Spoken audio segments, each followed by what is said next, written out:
Hey, boys and girls! It is Tuesday. I am not going to deliver a new lesson to you today, but what I am going to do is start a new book. It is called, here, I'll put it under here, Goonie Bird and the Room Mother. I'm going to turn this guy off. And, oopsies. Okay. I am going to read the first couple chapters of Goonie Bird and the Room Mother to you. And I am going to then send you over to iReady Reading to do some lessons today. So here we go. Goonie Bird and the Room Mother.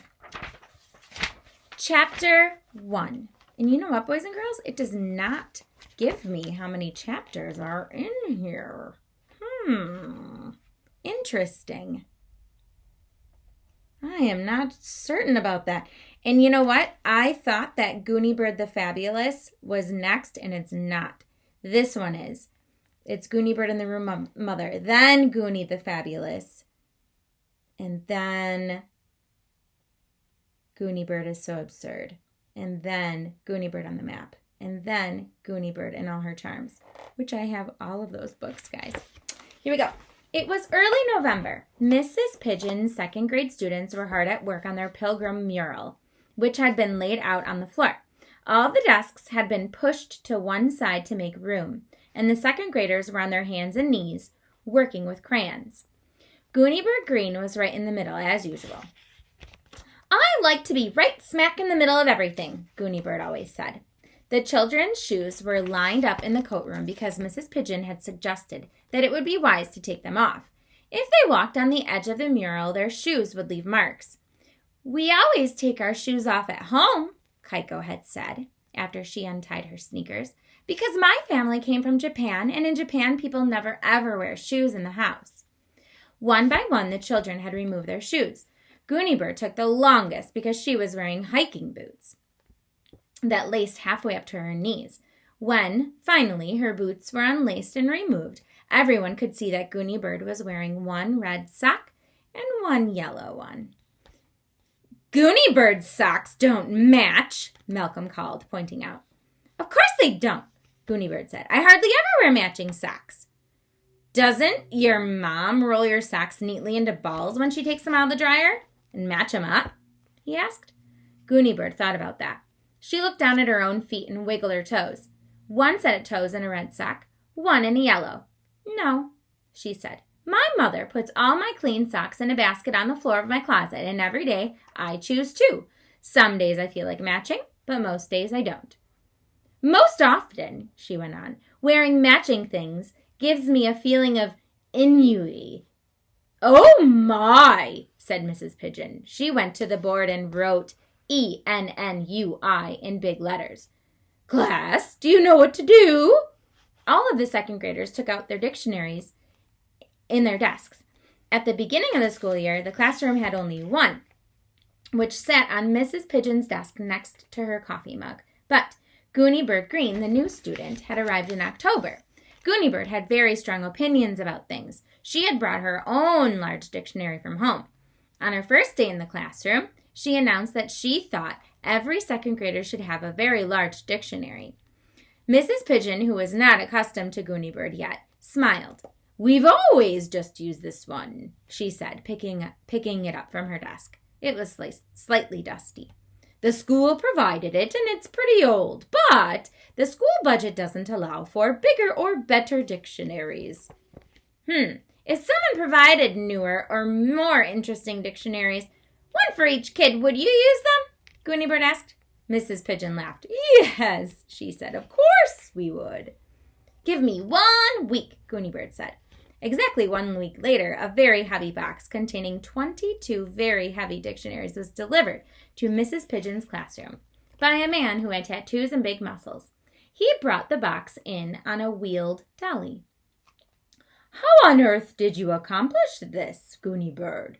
Mrs. Pigeon asked as she unpacked the dictionaries and passed one to each student.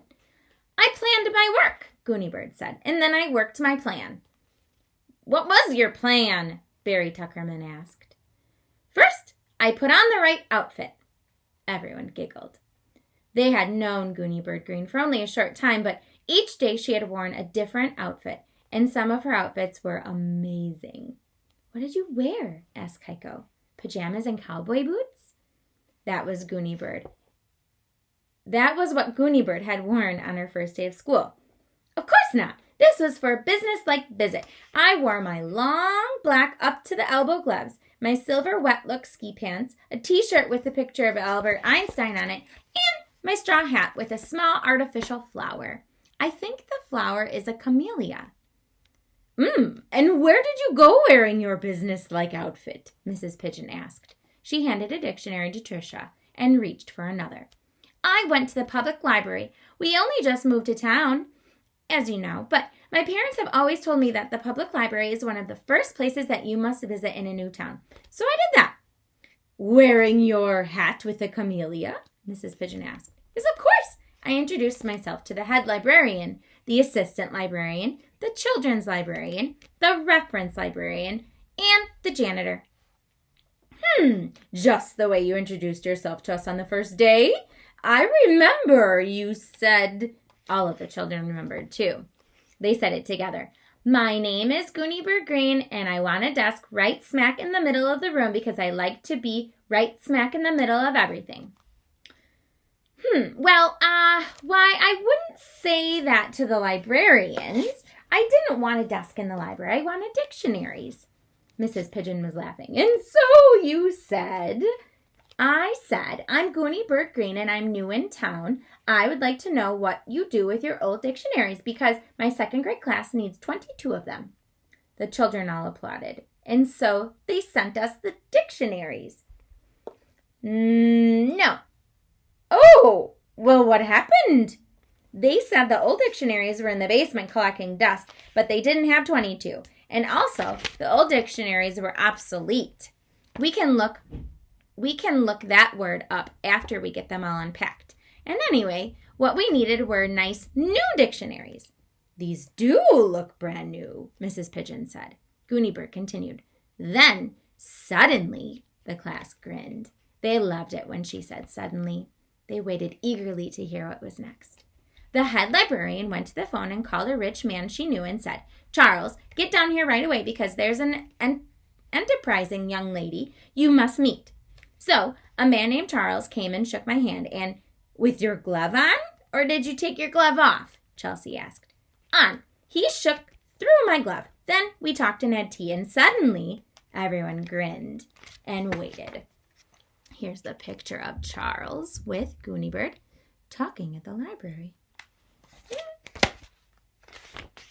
He ordered 22 brand new dictionaries, and here they are.